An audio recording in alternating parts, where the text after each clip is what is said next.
Thank you, Madam Deputy Speaker.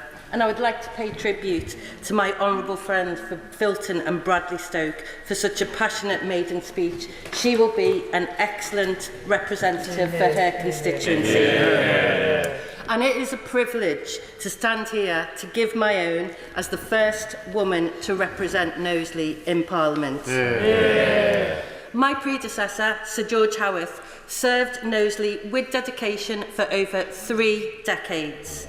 And in his maiden speech, he promised to shout and make a fuss for his constituents. He certainly kept that promise, serving not only as a loyal constituency MP, but also as Northern Ireland Minister under a Labour government. But I have another illustrious predecessor, the MP for Huyton from 1950 to 1983, Harold Wilson, who served as a Labour Prime Minister. Harold transformed our economy and industry, founded the Open University and started us on the long road to equality, which we are still travelling. He left a more equal society than he inherited, and one where far fewer got by on too little. I am so honoured to follow in his footsteps. Knowsley made me who I am.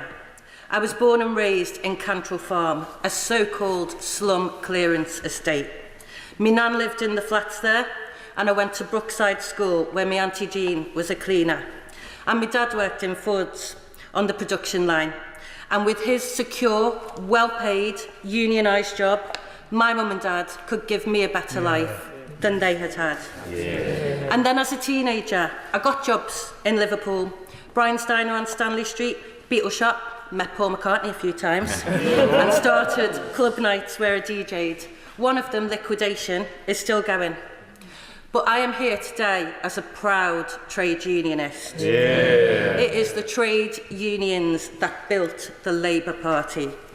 I am proud to be a member of Unite and the GMB, and I am proud to be a former political director of Unite and advisor to the General Secretary of the TUC.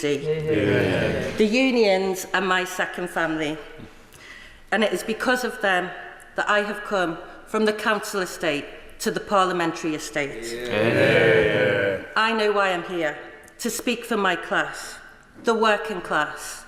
I won't forget who I am or where I came from.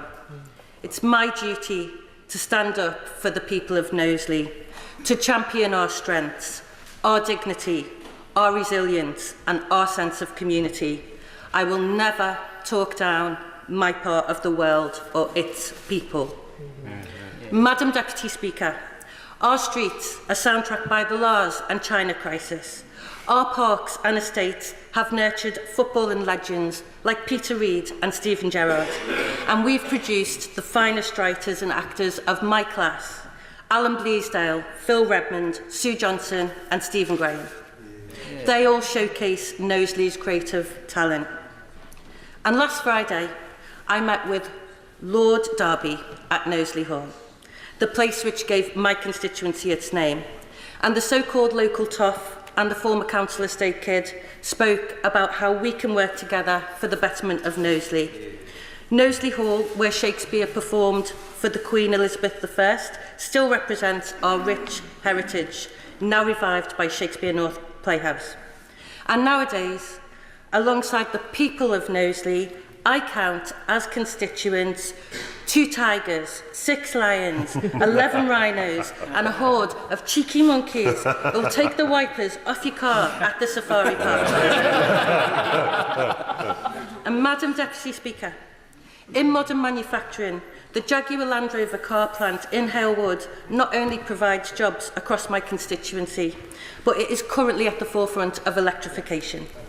And we have 100-year-old family firms with solid apprenticeships that lead to skilled jobs like JJ Smith and Hemsec, pioneers in net zero construction.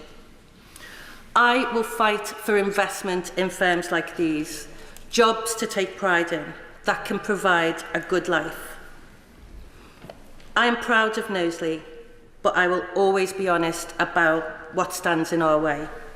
Knowsley is the second most deprived constituency in the country. And when governments have walked away from us, left us to manage decline, we've picked ourselves up, helped one another through sheer force of will, determination, resilience, solidarity. We now have a government that will not walk away, a Labour government that is on our side. In Knowsley, we have great women that lead community institutions that take care of our people every day, like Rachel Jones at One Knowsley, Mary Stewart at South Dean Community Centre, Jackie Croft at Centre 63, Pam Richards at the Safari Kids Club, Caroline Grant at the First Step, and Margaret Roach at Share. Madam Deputy Speaker, in 1986, when my predecessor took his place, only 6% of school leavers in Knowsley got a job.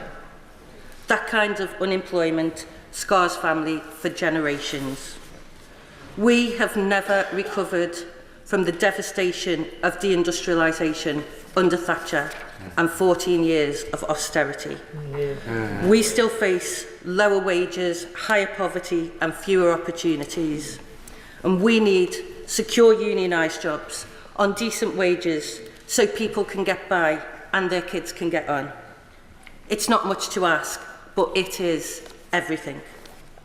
And that's why Labour's plan, the New Deal for Working People, is so close to my heart. It will be the greatest transformation in rights at work in a generation. In Knowsley, we dream big, but the opportunities just aren't always there. Teachers and school staff in Knowsley work incredibly hard, but the fact is, there is no A-level provision in my constituency. No child should grow up under a Labour government thinking that they aren't good enough to do an A-level. And I will do everything I can to change that, alongside more and better apprenticeships.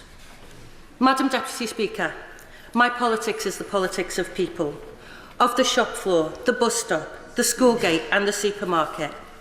So from Huyton to Kirby to Prescott, from Stockbridge Village to Knowsley Village, from the Johns Estate to the Tower Hill Estate, I say to my constituents, you are my priority. I won't take you for granted. It is the honour of my life to serve you, and I will do my very best for you. Yeah! Sir Gavin Williamson. Thank you very much.